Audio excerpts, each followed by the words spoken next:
We're live, very late night impromptu poker live podcast. It's about 1 a.m. Day 2 main event, World Series of Poker just got finished up. And I kind of wanted to get something out there as soon as I could for people that are, a bunch of people obviously going to be watching it last night. A bunch of people are excited to watch it tomorrow. We're down to 3 players. So hit up my buddy Christian Harder. One of the best all around, man. He goes deep in every single PLO tournament. He goes deep in, I don't know if he goes deep in every single Nolan Home tournament. Great at Nolan Home. More. Great at PLO. He's great. What form of poker are you not good at, Christian? I'm not sure. Master of none, at least. So, I mean, that's not a good thing, right? Rather be a specialist. Yeah, Poppy. 1 a.m. It's 2:20 local time here. I'm really being a trooper. I appreciate that, my friend. Guys, we're going to talk about the main event final table. Last night played down to 3 players. We got to see one of the rising star in poker, maybe. I don't know. We're going to see what Christian thinks about his play style. We got Key Win currently is chip leader. He's got 197 million chips. Gordon Vayo, second place with 107. You ever had 107 million chips less than your opponent, Christian, or more? That's sick, man. Just the amount of chips. I remember I saw Gordon talking about just having a million chip. That's just like outrageous to think about. Very rarely happens. And short stack, we got Cliff Josephy, Johnny Backs. Couple eliminations we had today. Michael Ruan went out in 4th place, and Wojtek Rusika. How do you say his name? Who knows? I was just about to ask you. Okay. Well, I'm not a official name pronunciation guy. Wojtek. Let's say Wojtek. Wojtek went out in 5th and actually played a really interesting hand. We're gonna kind of find out what Christian thought about that as well. And yeah, so what overall, I guess, how are you feeling about the coverage so far? Got 2 days. I feel like I liked it so far. I liked today. I like the announcers are interesting, but I felt like the pace was good and play was fun. It's fun to watch. I mean, I'm enjoying it, to be honest. I think it's pretty good.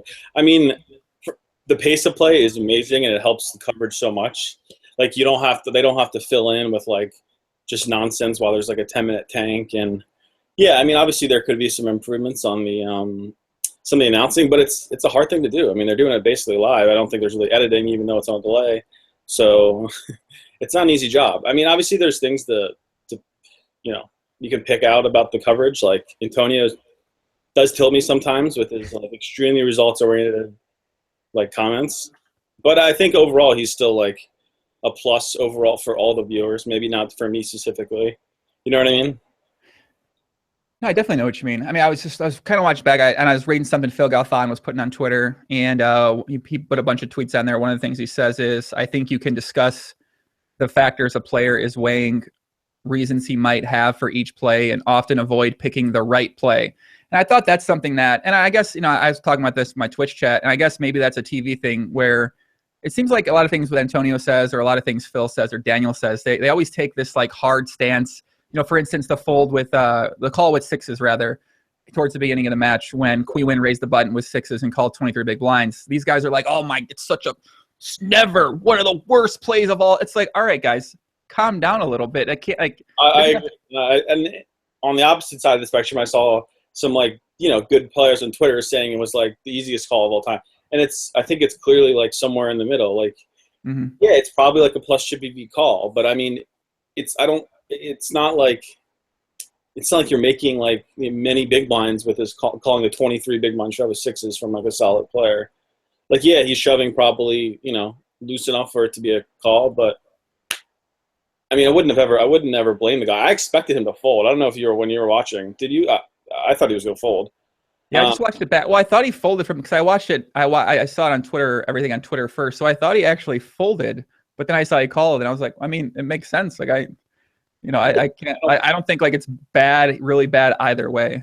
I really just, as soon as it happened, I wouldn't even have thought of it again. Like you know what I mean? It was just something to me that was just kind of nondescript. Like whatever. Like it's probably like making little chips, but like I wouldn't blame anyone for folding, really, to be honest.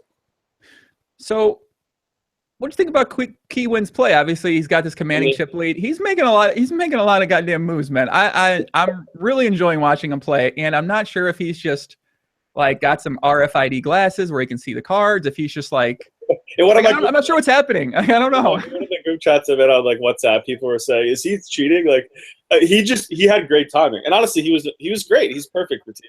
besides that ridiculous raccoon hat. I mean, that's just complete. Whoa. What do you mean that ridiculous raccoon hat? How are you wearing that? I don't know, but he's amazing. I mean, if you saw my Twitter account, I loved him. I was just posting Kuya because he would just like he's crushing. I mean, the thing about him is like, yeah, he like obviously played some hands bad. The 4 shove was like outrageous for like 80 bigs, and like he's coached by Sean Deeb and Chance Corneth, according to the chat, as Lon McCarron and Norman Chad kept pointing out. So hey, makes the shove okay. I feel like Chance would shove. He'd probably shove 80. No, Bax is coached by them. Oh no, never mind. I gotta take that. Yeah, Bax is coached by Chance and Deeb. Oh wait, yeah, never mind. I even Chance told me that, so that makes me feel. But so wait, so Kui Win's coaches, his coaches are the other Baccarat players, or who do you think's coaching Key? I believe there's a Vietnamese pro. Young fan, I think. Oh, okay. I don't really know. They might just be friends. Who knows what the extent of? I don't know if they're in the lab studying ICM charts and stuff. I mean, they've been studying something. It seems like because he's making some like really obviously like timing and stuff. Yeah, but the thing about a guy like that is like he's such a wild card that like when he takes a line, like for example when he check called the flop out of position with Queen Jack of Hearts on Ace-8-3. Last hand of the day. Yeah, last hand of the night, and he leads the turn. Like if a good player like so many good players just have no leading range, so like. You don't even have to worry about that, and like, or they're always bluffing. Like, why would you bet Ace-9 there or Ace-10 there? But like, when someone like that leads the turn, it's like they could just have an ace. It's like, you know what I mean? So it's like you feel like handcuffed. You're like, is this guy gonna really fold if I try to raise him off Ace-10? Like, where you know what I mean? It's like they're kind of afraid. They're just like letting him win basically they're letting him win every pot where they don't have anything. And like when you're playing shorthanded, it's hard to have anything. And obviously there's a lot of ICM considerations. Like Gordon's a fantastic player, but he's playing like to a point where he's like, I'm better than this guy, but I'm going to get the heads up and then I'll crush him, with these pay jumps, which I can't blame. I mean, I could easily like, do the same thing, but Gordon is playing like really solid. I mean, to a point where it's maybe too tight. I don't know, but obviously he's 3-handed with this guy, so I can't fault. I guess the one hand people might talk about a little bit is the hand where Gordon had Ace-10 versus Queen Jack of Hearts, and the flop was 10-7-3. Gordon bet and Key. How the fuck do I say this guy? Key? I was calling Key. I don't know. I'm gonna call him Key. I like Key. All right, Key. So Key called him in position 4-handed with Queen Jack of Hearts. Flops 10-7-4. Gordon bet I think about 1/3 pot. 3 ways too. Yeah, 3 ways, correct. And Key called on the button. Turn was a 4 of hearts, so put the backdoor heart draw up there. And Gordon bet again with his top parry at Ace-10. Board was 10-7-3-4, 2 hearts. And then Key made a 16 million chip raise to 24 million. Yeah, pretty big. And then Gordon folded the Ace-10, which I mean that makes sense. I don't feel like we've seen anything. I mean, like Gordon folded pretty fast. Gordon's acted insanely fast, which to his credit, it makes the viewing play. I mean, everyone has really acted fast, but he's acted extremely fast. Yeah, I mean, he's putting these guys in 6 spots. I mean, he probably knows Gordon's trying to like get heads up and then beat him, and he's just gonna like take advantage of that. I mean, he's not a dumb guy. I mean, obviously, like he can figure this stuff out. He's basically repping sets though. I mean, so that's really gets to the issue where he flatted on the button to a cutoff open, right? So like he doesn't have any 2-pair really. Even though he's playing like pretty loose, like. He wouldn't play loose enough where he'd have 2-pair on that board, 10-7-3-4. So, I mean, it is pretty fishy. I like tweeted this at the time. I was like, yeah, I saw that. Yeah, man, this raise seems fishy. Like even like not knowing what they had. Obviously, we could see what they had. But what are you gonna do? I mean, he makes it like 25 million, and you're like, what are they like 75 million deep? Like, call and then I don't know. I guess call. I mean, I don't know. I also thought one other thing about that hand is I can go back and look. Do you have the hand history up by any chance? The exact size? I don't have. I think the flop was 2.9 into maybe 8, 2.9 into 8, and then the turn was. I thought he bet even less than that. I thought he bet. Yeah, it might have been because Antonio was saying, Antonio and Norman during the commentary were saying this is an easy fold. I'm like, it seems like more of an easy call. They're very deep. He's got backdoor flush draw, backdoor straight draw, 2 overs. Backdoor royal draw. It was the 10 of hearts as well. Yeah. It can't. You can't pull the backdoor roller draw in position to a quarter pot size bet. And they're like 100 big blinds deep, I think, at that point, or a little bit more. So yeah. I mean, I don't think you can ever fully fold there. I thought he was. Yeah, I was surprised when Tony was saying that as well. Yeah, I mean, he's just putting people in tough spots. I mean, he's done some really. He's turned these hands into bluffs, like where he like calls the big blind and then it goes check check. I feel like he just bets 100% of his range on the river. Like when he turned ace queen to a bluff, that seemed kind of bizarre. All right, so I want to talk about that hand.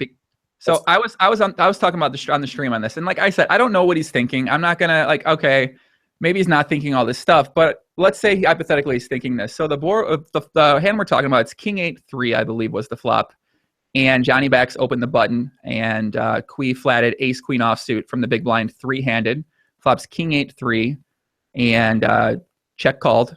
Yeah. Johnny Backs c-bet. Turn was a 4. And it went check, check. River was a 7. So it's King 8, 7, 4, 3. And then Key Win bet maybe 5 million into 5.7 into something under 15 million with ace queen. So, I mean, let's say in that situation, he thinks that the only type of hands Johnny Back's going to check back there are maybe an 8, maybe a 3, maybe some bad kings. But I mean, maybe just going to assume he bets all his kings there. So, yeah. On the river, maybe he's saying, hey, I think he has some showdown value. I want to get him to fold. He's not going to think I'm going to bet an 8 here. I don't have many bluffs in my range. He might not think I'm going to turn ace X into a bluff that isn't a pair. So, I mean, it is near the bottom of his range. So, like, it is, like, sort of reasonable to bluff. But the problem is, like, when you're Quee, it's like, I mean, I don't really know what he's thinking. But, like, it's like someone like Bax or Gordon when they're just like facing a river bet where they don't have to be put in another position against a wild card like him. Like if they have a pair and you're betting a third pot, they're going to be like, oh. Like, you know what I mean? Like if I have a 6 there or whatever, 7, like, I mean, even though it doesn't really make sense, I'm probably going to call. I think he bet 35% a pot because just this guy, you know, it's just like you have to always be like, you know, against someone like Standard or Good, you'd be like, well, he has me beat here, you know what I mean? Like, fold. But, like, against him, it's like, I think he should bet bigger. I think he should check or bet bigger, to be honest. I think his sizing is, like, not really worth it. But, I mean, whatever. I mean, who cares? He's crushing. Who cares? I thought the hand was interesting. So I was like, I mean, I don't know. Like I said, I don't know what he's thinking. And someone in the chat, Too Fat Matt, I give him too much credit. I'm not assuming he's saying this. I was just thinking about it as I was watching it back, you know, coming from someone who's played mainly PLO cash and kind of just, you know, looking at some of these Nolan Home tournament hands. I was like, I mean, something to think about. Yeah, maybe like his coach, whatever, is like if you get in tough spots, just bet. Fuck it. I mean, what's the worst gonna happen? These guys don't want to call you. They want a ladder. Just bet. I mean, honestly, it's not the worst strategy for an amateur. And obviously, he's playing. I mean, besides that, like literally for most of yesterday, there was like if you took away 2 hands and you hit, and it was an online tournament, you'd be like, man, that guy's aggro. He's kind of sick. Like you wouldn't. You know what I mean? Like besides like the hands fold and like one other hand, you would like literally couldn't tell that he was like just some random like nail salon owner or whatever. You know what I mean? Like, man, this guy's awesome. He's crushing. Yeah, mad respect. All right, so let's say you're coaching Johnny Backs, and somehow you're coaching Gordon Valle. Somehow you got I don't know how you did this. Somehow you got a percentage of them both. By the way, why are you didn't get a call? What happened, man? What, like you on the downside of your career? You didn't get a call to get some coaching in here? What's happening with this, buddy? Did you see my tweet last night? I looked it up in my emails. This day 9 years ago, I was sending Johnny Backs my account balances. And it's funny because 9 years ago, I literally could have also been talking to Gordon. So when Gordon was like 15 and I was probably like 18 or 16, 18, we would talk a little bit online. And like, I was like, even then he was at like a higher level than me. Even though I'm probably 3 years older than him. I'm 28, almost 29. But that kid, he was a killer. He was killing it in like high school. He was like, you know, top 20 on pocket fives when he was like 16 and stuff. It's just so funny. Like both those guys, you know, I've known since basically the beginning of my poker career. So that's pretty crazy. I'm surprised I'm surprised, really surprised they didn't get you some coaching now. Yeah, right. You know, you couldn't. The thing about guys like that, it's like, do they really like? What is coaching like? Like I don't think Bax is even like. Bax is playing how Bax plays. he's not like channeling Chance or Sean Deep. I literally think the only hand he would play different was like the first 3-bet where he 3-bet folds, the very first hand of the final table. Like I feel like Bax besides that is playing how Bax plays, and Gordon is just Gordon's playing tight, smart poker. I mean, I don't know. Wait a second. I'm channeling my inner Chance for this next part of the podcast. Hold on a second. All right. I'm going to be doing this one as Chance playing some live poker here with the big ass glasses on. Yeah, I didn't see the big glasses on Bax during today, so yeah, I guess he really wasn't channeling Chance. One person in the final table wore sunglasses, if I recall correctly. I know Jerry did. Did anyone else? Key Win. Oh yeah, you're right. Does he? Actually, I'm just having a complete blackout. The boss of all bosses, Key Win. Yeah, that's true. I love Chance's glances he wears, man. I like those things. You see his website? I did. We're actually going to have Chance on the podcast very shortly, too. We're going to talk about that, best poker coaching. We'll talk about that. Actually, we'll talk about that at the end because I had someone message me about that, and I'm curious what you think about that. So okay. So let's say you're coaching them. What are you going to tell those guys to maybe make any adjustments in their game? Are you like what would you what would you kind of recommend for them? Starting like right now, like if we were talking tonight before the final 3. Yep, exactly. You guys go to Spearmint and whatever. I don't know where you guys go. You guys go to the Rhino. You guys are having a conversation, giving a little bit of advice. What would you say to them? I mean, it's tough. Like the problem is with guys like that level, like with so much experience, it's hard. Like I if they asked me to coach me, I'd be like, no. It's like you're just as good or you're better than me, or you don't know. It's like like what am I going to really like teach you that you don't know or that you can't? Like the things that they should be learned are about like shove charts and ICM, like not about like actual like analyzing like post flop spots. That's what I feel. Let's say they just wanted your advice. Let's say they say, hey, what do you think, Christian?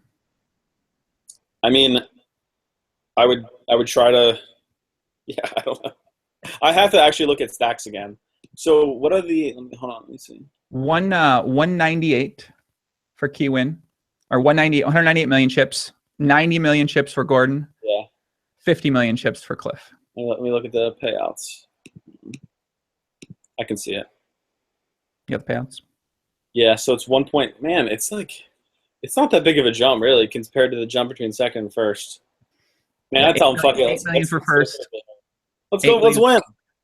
Like I would tell Gordon that, at this point, like, you've played so many shorthanded like hands more than any of these guys. Like, just go for it. Like I think you should just open up a little bit more, and like especially put pressure on backs. Like, because if you eliminate backs, like boom, like you're right there. Like you're behind, but like you have so much more experience, and like you don't have to worry about like treading lightly. And for backs, same thing. I'd be like, there's nothing to lose. I mean, I think just don't get ran over and being like end up just like shoving for 15 bigs like. When you're 3-handed in the main event and you're short, it's like, let's go.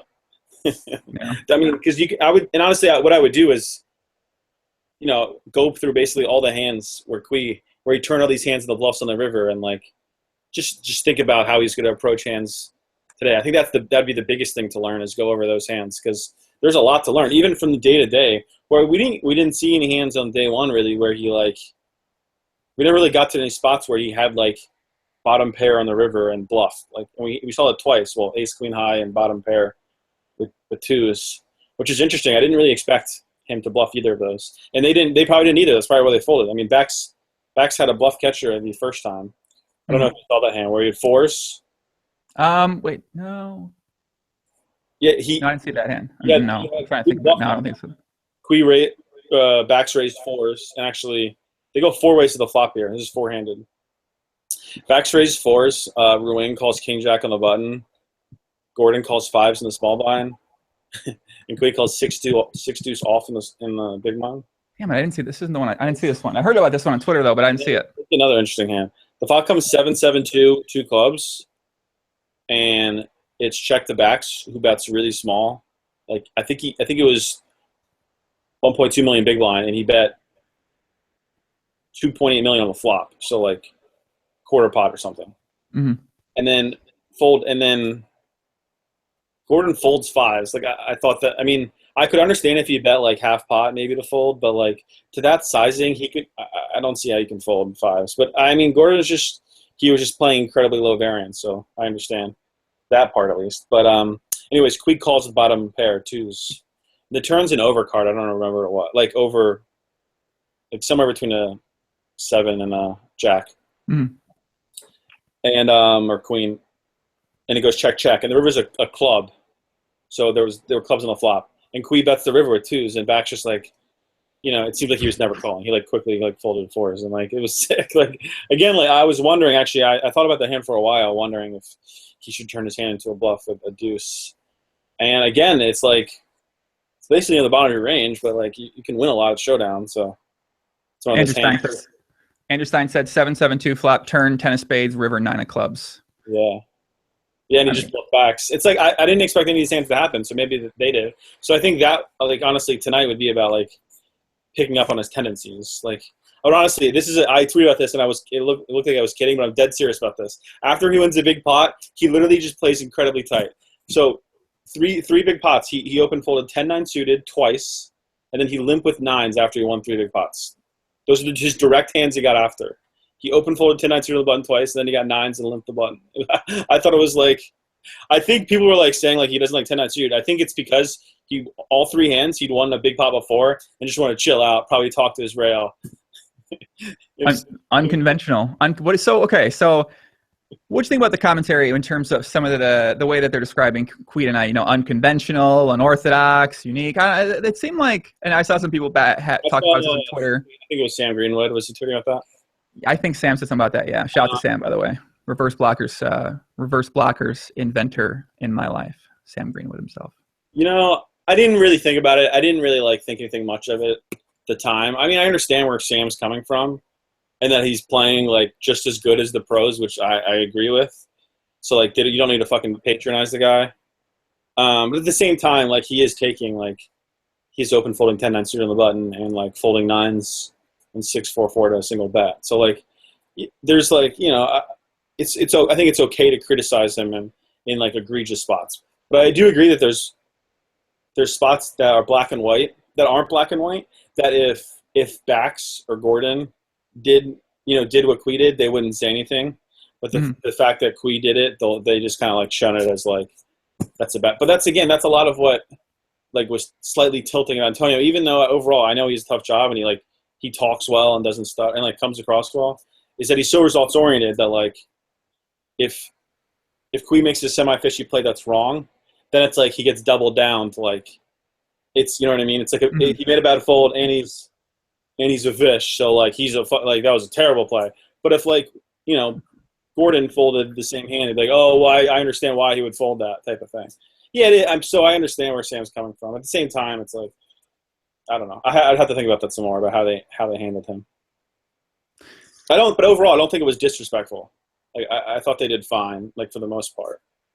Yeah, I don't think so either. I really wouldn't have thought anything about it had I not seen some people talk about it on Twitter. Yeah. And I wonder what the general public, obviously general audience, it makes up a much larger majority of the people watching.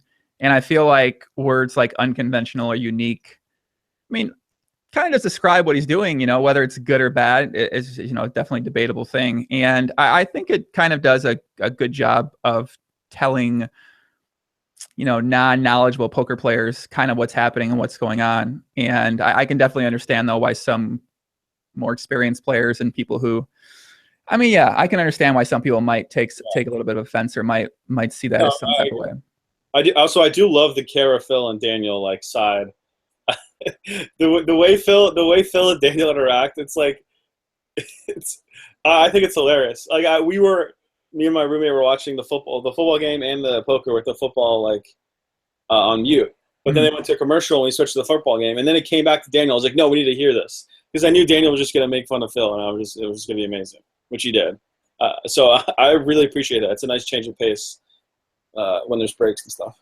I thought all 3 of them did a great job. Phil's I don't know what to say about Phil, but it's entertaining. Wait, did you hear what he said? He said that one hand. I needed at one point, so yeah.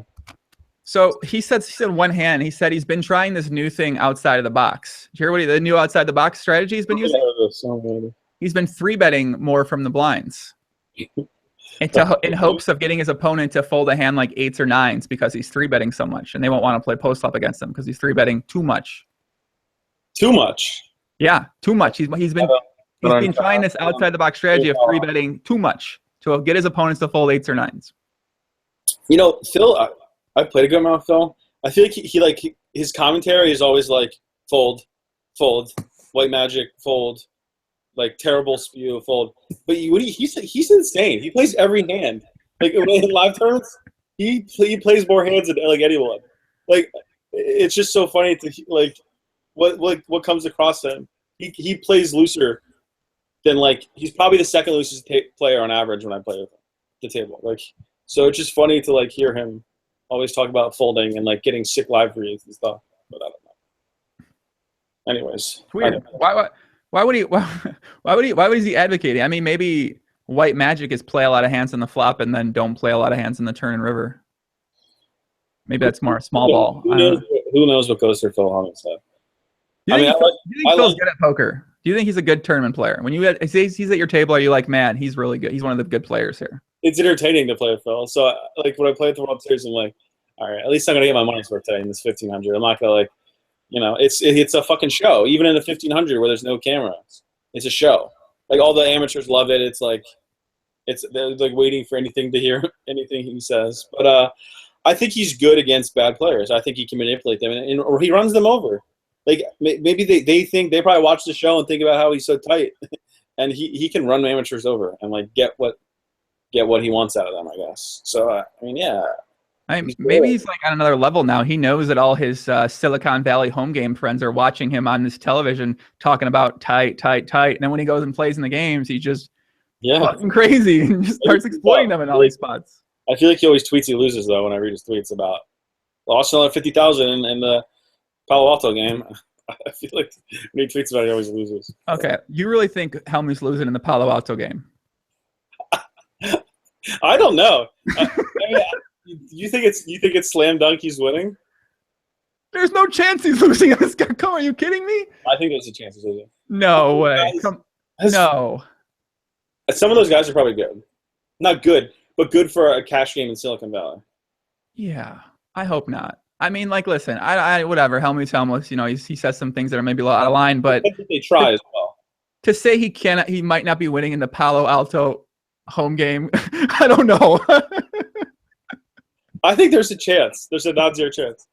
I would agree. I mean, I don't know. I'm sure he's winning, but like, you never know. I mean, I don't know. Yeah. What do you think about the coverage kind of from the community this year? You know, you've had a couple guys. You had Doug Polk, Alex Relly, been doing these.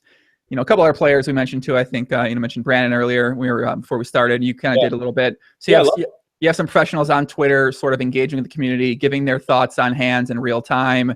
You know, doing some videos. You know, I personally like it. I like seeing that. I like seeing what some of the best players, debatably best players, are saying, and I think it just makes it more fun for myself and for the community.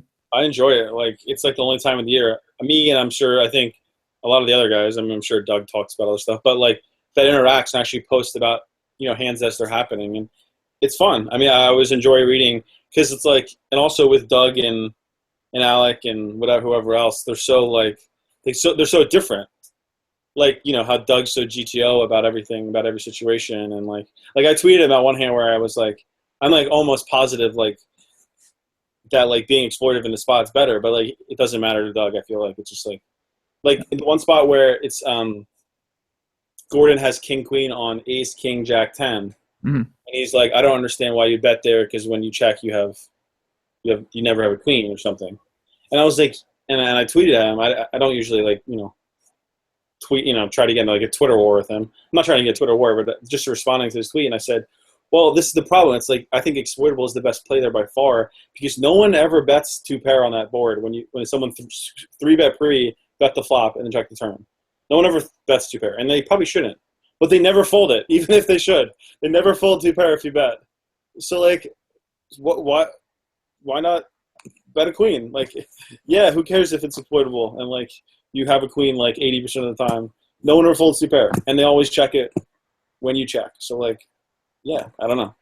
But Doug broke down the Miss Finland versus Ronnie Barta hand from a GTO sort of standpoint. So I think that's the way he goes, man. That's the way he's approaching things. No, I mean, I love Doug, and he's an amazing player, and I love watching. I mean, sometimes I'll spend 20 minutes watching him break down the videos, and I'll just they're funny and they're informative. But I just disagreed pretty strongly about that hand.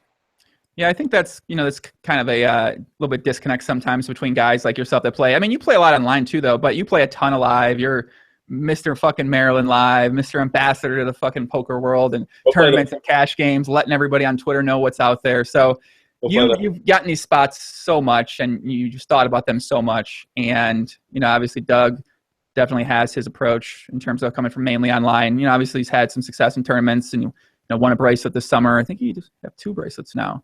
So he does have some experience, but of course he's a world-class player. But yeah, I just think there's situations where like it doesn't matter what GTO says. I mean, when you're getting in spots where you can exploit people. Yeah. Let's see what else I got here on the list, guys. We are live here on YouTube, very late at night, by the way. So if you're tuned in right now, 2 a.m., much love to you. We got a couple regulars in the chat. Andrew Kagan, what's up, buddy? Andrew Stein. I saw my buddy Touche out there earlier. Evan Silverstein, you know Evan, right? Touche? Yeah, I know. I was just talking to him a couple days ago. Shout out to the big poppy over there at GFS. What else we got? MLG Pro Lofty, McGavel 1. What's up, boys? Michael Seago. What else I got here? So, oh yeah, let's talk about the kind of like the biggest play of the day, which was the Wojtek hand that he sent himself to the showers on when he 3-bet Ace King versus Gordon. Gordon called. Flop was Queen 8 low card, 2 clubs, and Gordon flopped a set of 8s. And Wojtek bet the flop, bet the turn, and then shoved the river. I think the board run out was, let me just actually pull the hand up. You remember off the top of your head what that board run out was? Queen 8, 3, 7, 4. Well, that's what I was thinking too, yeah. I don't know if it's exactly like that, but like pretty freaking bricky. Pretty much as bricky as possible on turn river, I believe. They're both under an 8, that's for sure. Let me just make sure. I want to find the exact hand because I think some people on I saw Doug say that the bluff makes sense, might have liked to choose a little bit different of a hand. Obviously the announcers during it were freaking out. Of course all the people on Rail, on Twitch and everywhere were losing their mind a little bit. They couldn't believe that he spewed it all off there. Yeah, the board was so flop. So yeah, here's the hand. So Gordon raised 2.3 million on the button. Wojtek 3-bet to 8.1 million in the small blind. And Valio called. Flop was Queen 8-3, 2 clubs. Wojtek C-bet 6.1 million into about 17, 18 million. And about third pot, and Valio called. Turns 7 of hearts, so it's Queen 8-7-3, 2 clubs. Wojtek bet 11.4 million. And Valio called. 50 million chips in the pot. River was a 5 of spades. So Queen 8-7-5-3. Flush draw misses. Wojtek goes all in for 28 million. And Valio quickly calls with set 8s. So yeah, I guess turn play is probably where we can kind of pick it up on. I feel like flops. I was texting Greg Merchant during his hand, and he said, I'm reading it for exactly what he says. He says, C-bet seems dust on this texture. Gordon's like, he wasn't calling 3-bets light, and he's also not going to bluff if you check really that light. This is the way he's playing, which I agreed on. And then after he called, I typed the chat. I said, I said, I just tripled off now. Because, like, on this board, like, when you don't have a club in your hand, it's like, is he really going to call you down with the queen with how he's playing? So, like, I mean, I don't blame him. I think it was fine. Yeah. And, like, it's not like you can call the river if you check. So, like, the fact that he can have a lot of draws that you can bluff him off of, because he might bluff. He's probably going to bluff you. Actually, I don't know that. So, what do you think if Gordon had a busted draw and you checked with his king on the river? So I was trying to think about, obviously, Wojtek, like, Wojtek has no club in his hand. He blocks Ace King. He blocks Ace Queen, blocks King Queen, which are going to be 2 calling hands that Gordon's going to have. Blocks aces and kings that Gordon may have been slow playing on all 3 streets, which is definitely possible. As you mentioned, he isn't calling that loose pre-flop, so kind of. I think it's probably the best bluffing candidate, to be honest. Like you don't block, you don't block clubs. You don't block any if you had 10s or 9s and got stubborn on the turn. Like, I don't know. It's like Yeah, I want to pull You up have what. two overs. So if he has a queen, like if he has queen jack, you still have 6 outs on the turn. And on the river, it's like I don't think he's going to call with the queen.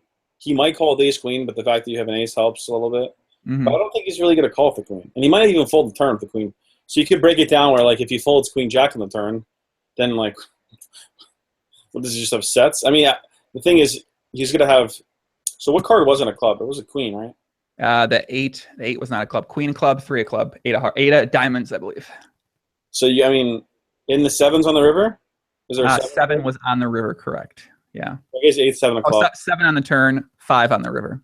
Yeah. So really, it's only like 8, 9 of clubs and 8, 10 of clubs. Like I don't even know if he calls up the 8, 10 of clubs pre-flop. I have no idea.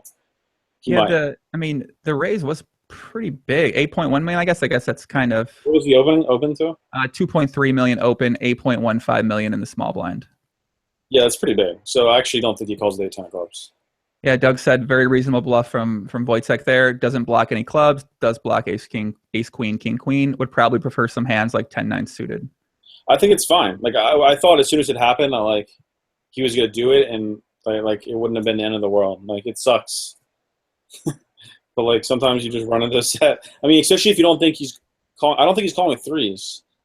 At least I don't think so. He might, but I don't believe he's calling with threes. So if we break it down even more like that, it's like, dude, what is this guy gonna call me with besides eights? Exact eights. Maybe you just got intel that backs flop the set eights on him early. It's like this can't happen again. How could someone flop set of eights on me again? Yeah, I guess the only thing is you might think about is it might be a good play, but at the same time, it is the main event. Yeah, he was running. Running when it's GTO, not GTO. It's like when I can. I respect it. I love the heart. I like the heart too. Nonstop on YouTube says, listening to the commentary, I'm shocked how unbelievably bad Esfandiari is at poker unless he's leveling. So I don't know. I'm not sure what to make of it. I don't. Obviously, we've seen him play a lot. It doesn't seem like he's bad. I mean, I don't know, but I think a lot of it is he's trying to tailor the coverage to a common viewer. Like he's not like he's a live player. He doesn't have like some sick online background. So a lot of his things are just feel and play, and he's like really good at that. And he's like not the best at probably the math stuff or what frequencies to do things because that's not how he plays. But he could be a good player and not do that. You know what I mean? So for sure. I think a lot of it is him trying to dumb it down or play to a certain audience, and him just not being like a theoretical or math-based player is, helps. When we're all, I mean, me and you and your entire audience probably is like from online background or something. So to us, it's like, come on. To me, that doesn't. A lot of the things I just hate how results oriented he was. Not even the fact that he wasn't being like theory based, just being. Well, I guess that sort of ties in together, but just being like, oh yeah, I'd call here with king high, or you know what I mean, whatever. Like, we can see the cards. Yeah, I remember actually Joe McQueen tweeted this yesterday, which I tried to think about today. I was watching it. Joe McKeon says that last year Antonio would see hands happen on the table, I guess, half an hour before. So then he'd have he already sort of know what happened maybe even though he didn't see the cards, people mucked. Oh. Do the commentary and it might have changed how he would say things. I don't even know if that's true. I mean, McKeon, who knows if Joe's just making that up or he's just paranoid. Well, I mean, when we're doing commentary this year, you could even all the times for World Series Poker live streams. I mean, I'm sure the setup's different, but you can see and hear what's happening before it comes on the stream. Yeah, like when Wojtek led the turn with Ace King yesterday when he had two pair. Did you see that, man? I didn't really watch much yet. I was doing the DFS show. Eric Crane won $1.3 million on the show live. I was a little pumped up after it ended. It was a spot where I would never expect Wojtek to lead the turn there with top two, and all of a sudden out of nowhere, Antonio's like, I think a lead here would be sick, or I like a lead here actually on this texture, and all of a sudden he just leads, and it was just completely shocking that he would lead. I mean, I guess it's not that shocking. He defended the big blind, I think, or whatever. He defended the big blind where his backs is under the gun one open. With ace king, and it came ace king 6 with a flush draw. Okay. And he check called, and the turn was a brick, double flush draw, and he led. And it was just so surprising that that Antonio would even offer up this like, oh, I would like a lead here, because he's never really. I feel like he's never really said something like that in his coverage about on a spot about like when like two like like guys like that, like maybe Kui would say that, but like not with Wojtek and Bax. But yeah, I don't know. That's just a tangent. I don't even know if that's true. I just saw Joe basically saying that Antonio would like last year. He claims that he would like act on things that he might have saw 30 minutes ago, like in the background of his coverage. Listen, all I know is when Joe believes something, he believes something. All right. That's what if he believes anything, he believes it with his fucking heart, man. So if that happened, he's not mad. He believes it. I know, that's true. I think. Sorry for coming live from my bed, D-Neg style. Yeah. Shout out to you in your bed, by the way. Much love, Christian. What have you been playing lately, man? What you been in Maryland, just ambassadoring it up? I was in. Sorry, you're breaking up. I was in New Jersey for a couple weeks playing online. I like that. I haven't played online much, so it's nice to get back and play on the legal PokerStars.nj and other sites. But yeah, I play mostly like at Maryland Live, or I play live tournaments. Those are basically like the things. Play whatever. I play either no limit or PLO, 510, 1025 cash mostly. Jack, the Mr. Jack of all trades here, man. So who's your pick to win? My pick is gonna be Gordon Bayo. I mean, look, I love Bax and Gordon, but Kui's gonna win, man. He's gonna win. I'm just telling you, calling it right here. I mean, obviously you're going out on a pretty big ledge. He only has 109 million chip advantage. I realized that. Would you take? No. Would you take both of them? Actually, no. Yeah, I guess you would. You wouldn't take both of them, Bax or Gordon? No.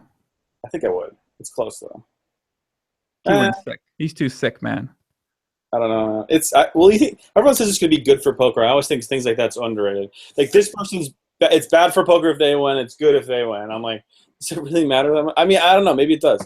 I mean, I just don't imagine like we're going to have another Moneymaker Boom. So therefore, I don't think like it really matters. Like Moneymaker Boom directly tied to someone winning the main event at least. Like there had to be something else, I think, that like, gets it. Yeah, I was talking with a friend earlier about that, and she was saying that Key win would be so good for poker, and if Johnny Bax win, it'd be okay for poker. He's an older guy. And then if Gordon or Ruan won, it'd be kind of whatever, the same thing as always. But 9 straight 20-something white male to win. Yeah, I think like if he won, so. So you don't think Key win? This is kind of what I was thinking. Chat's thinking this too. The Asian market, maybe you get the Vietnamese guys. Maybe. I mean, are there really that many like? You ever been in the Baccarat room, Christian? Yeah, I played my first. I've been in there before. We can get some more guys out of the Baccarat room to the poker tables. That's true. But I don't think the problem is I agree with that, but I don't think it really like actually like moves the needle though. That's just my opinion. Like yeah, like maybe you'll see like a small uptick in the Asian, live poker. Yeah. If he wins, but I don't think it'll be much. Like I don't think it's gonna ever be anything that's gonna compare to like Moneymaker or whatever when he won. So I think what should happen is if Key wins, then poker players should then go to all the Baccarat rooms in their local casinos and be like, hey, this guy, like a big advocate of Baccarat, can we put up a sign like, hey, Baccarat player wins $8 million at poker, and then put it in the Baccarat rooms? I'm serious about this. Or go on the Baccarat Reddit community, or maybe there's hashtag Baccarat Twitter. I don't know what really would exist out there. Maybe there's a Kate Hall of the Baccarat world. I'm not sure. But maybe they're making YouTube content about. I don't know what's happening. The Baccarat Reddit community. This is one thing I can't see being a thing. The problem is the casinos want you to play Baccarat, not poker, because they're going to win more. So they're going to want to advertise in the Baccarat room to leave and go play poker, where you're going to lose $7 every half an hour if you're playing like a time game, or $10 every half an hour. Strong point, my friend. Strong. Listen, let me daydream here. Baccarat Live podcast. Hey, I mean, I'm in. I'm ready to host it. I feel like poker rooms only exist in big casinos to get people who like to play poker and like to gamble together. Like if you're a small casino that's like busy, just the poker is like by square footage like can't like make you money. It's about like I feel like it's about like getting people who like poker but will also gamble in the pit. You know what I mean?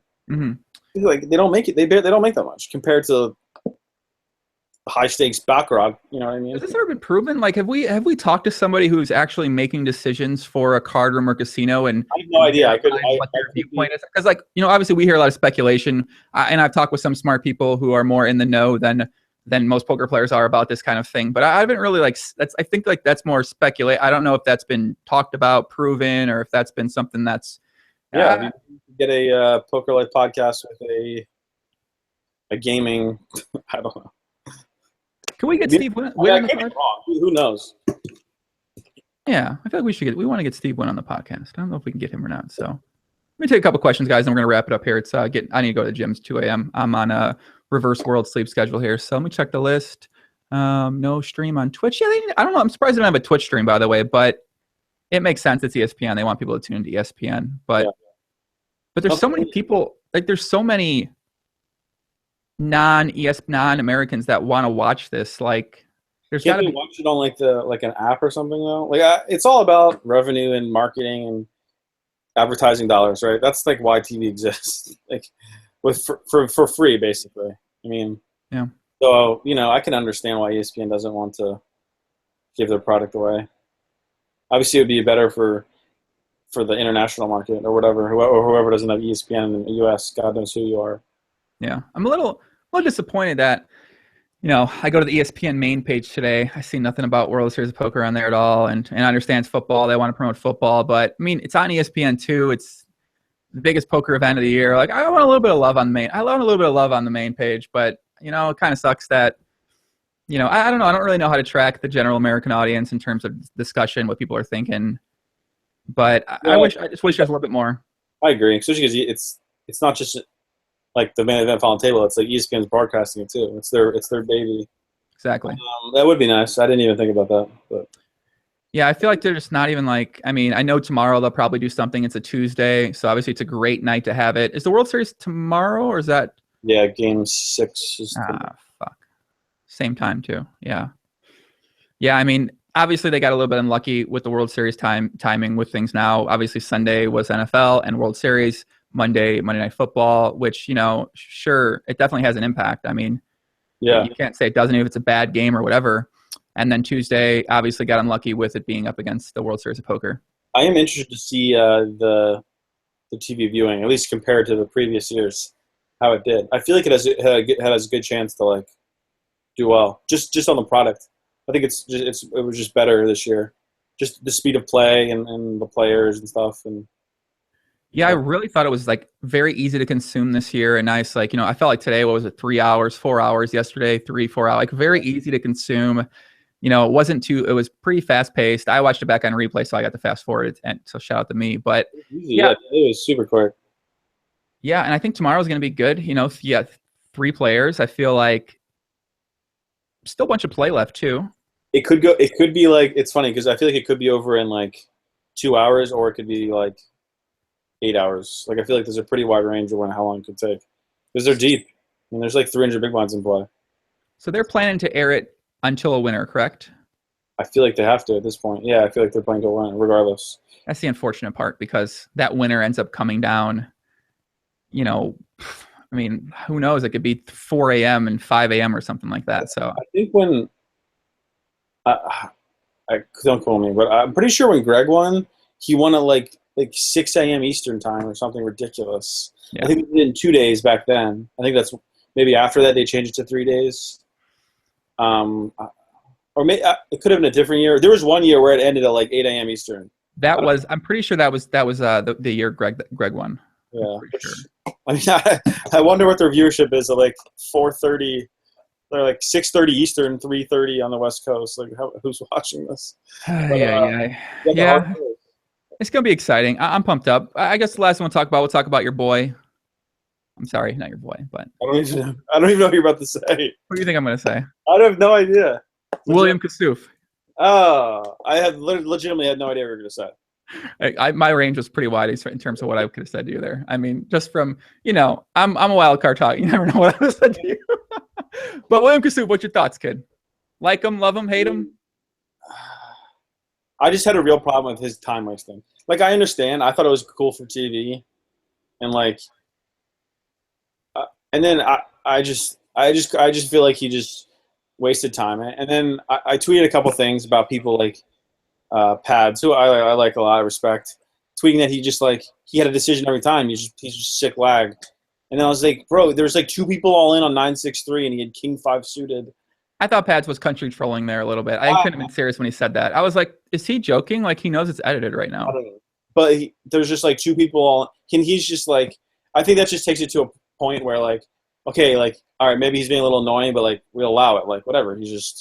But like, the fact that he's just would waste time like when he had no decision on top of what he did. Like, it's one thing if you like, you know, you want a Hollywood because whatever, you want a Hollywood. But like when you take 5 minutes every decision, it's like on actually legit decisions, you don't, in my mind, you don't get the opportunity to Hollywood. Like, it's just, there's no point for what he did. There's no reason. That's like, it went like under the, did you see that hand? It goes, yeah. He opens under the gun 1, he calls it king 5 suited. And then the big blind calls, 9-6-3 rainbow. Then 2 people, they're both all in front of him. Yeah, he's like, how much you got? And they, thanks for the honestly though, I don't think he's like, I think he's like probably like maybe like a net positive for poker. You know what I mean? But like, no, I think he's way more. He's like the most popular guy in poker right now. I mean, to his credit, he did maximize on that by doing a lot of, done a lot of media stuff. I mean, his stuff's all over. Like, I mean, everyone's, and sure, it helps the Griffin incident happen, and that sort of got this mainstream coverage and all these sites. I did a video about it. Check your privilege. TMZ did an interview with Griffin. Did you see that? Dude, TMZ did an interview with Griffin. How crazy is that? TM-fucking-Z. Like, really? TMZ?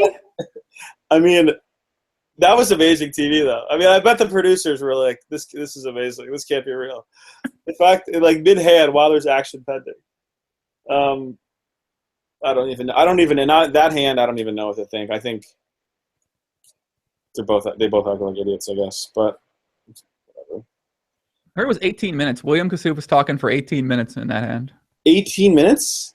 The hand was 18-minute long hand. Yeah, you didn't know that? No, I didn't know that. That's outrageous. Yeah, 18 minutes. Man, Gordon had enough of him at that point.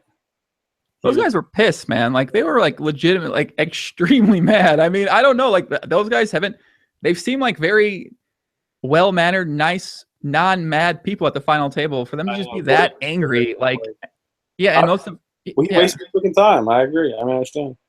That hand is amazing. That hand's going to go down in like poker history. Like in 20 years, we're still going to be seeing that hand. We're not going to see any hand from this final table, but we're going to be still seeing that hand. It's great. Jerry Wong right after, he's like, "Woo!" He like panned to his face. It's pretty great. So I'm happy that happened for poker and for TV, but a little much. I completely understand why Gordon and all them are tilted. So where do you see the William Kassouf journey coming for us? Obviously, a lot of publicity now. I mean, he's live 1-2-2-5 guy previous to this. You feel like a couple years from now he's going to be playing these 10Ks, or he didn't kind of? I don't know.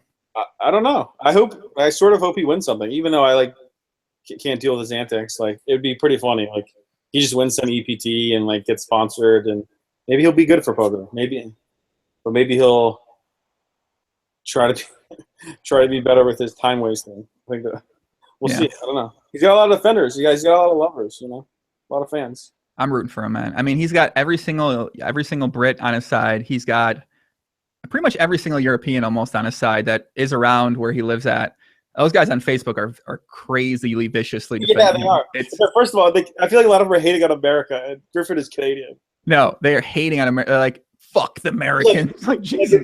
They're like, they colluded, the American pros colluded to like bully him. I was like, I don't know.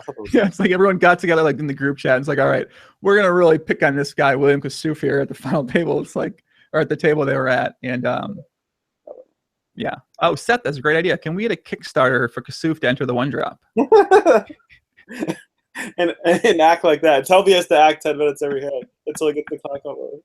We should have got Kassouf in the Monaco Euro one drop they recorded. That would have been the death stares he would have gotten from some of the guys. I don't know. I wonder. I'll ask Perkins. See what he thinks about it. I mean, I feel like, you couldn't get away with that in a high roller. They'd be like, I could buy you. I own you. Shut up. Play your hand. Stop trying to talk to me. No, they can't say that. They're going to get. You heard what happened with What did Jared say to him? Something about putting him in the. Listen, I thought Jared's comment. All right, I know Harrington. He's obviously done some very out of line things in the poker world, and whatever. But but the comment was kind of like I could see here. The comment right where he said, "Do you want me to stake you in the 109 or something like that?" Yeah. It's kind of funny. I mean, I don't know. Like, I thought it was a little bit of humor in there. So it's but it's probably like, who knows? Everyone's fucking out of line. He's out of line for being obnoxious, taking 12 minutes when he knows what he's doing, and he should say he has. What did Jordan Christo say when he has complex game trees? I think Williams said that too. He said he thinks about things more in his head or something like that. I don't know what exact word he said. Somebody's got a tree in his head. I mean, he might have a fucking tree in his. I don't know. He could. He's clearly a smart guy. He's good at talking. No, I feel like the main event was bad for him because he ran out of things to say, and it was just like he pressed play to the things about how he literally said the same. He literally had between 10 and 12 things, and he said them all. Like, we heard them all at least 25 times, and it was like it got old quick. That part too. If he was more creative, I feel like it would have been more, engaging.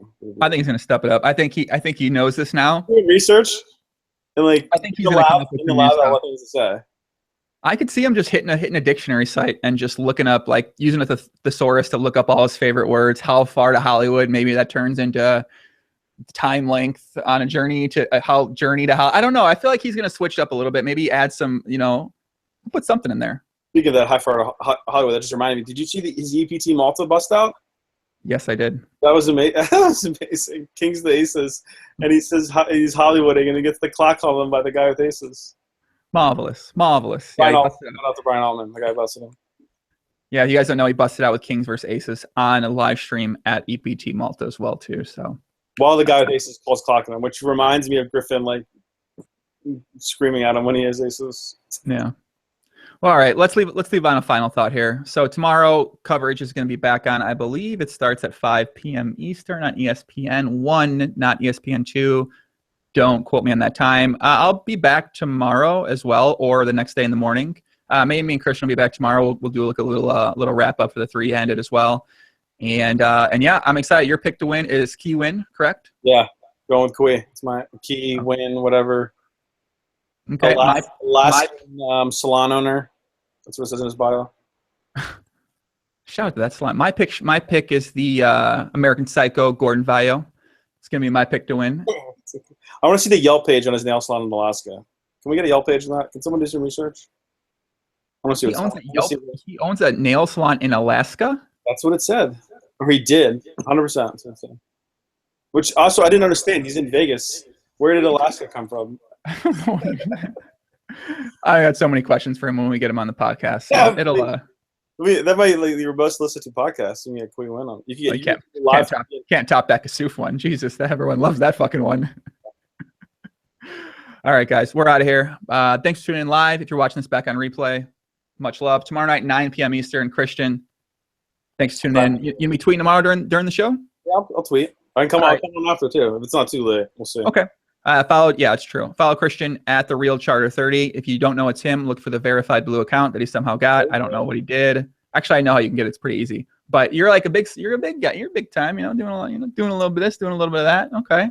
Go play Maryland live. Yeah. Exactly. That's what I'm saying, man. Big time guy here. So guys, tuning in live. Thank you. Much love. Be back soon. Adios. Check out my PLO question series up on YouTube. Check out my retweet contest and follow contest on Twitter and Facebook. On YouTube. Don't forget, I just did that just now.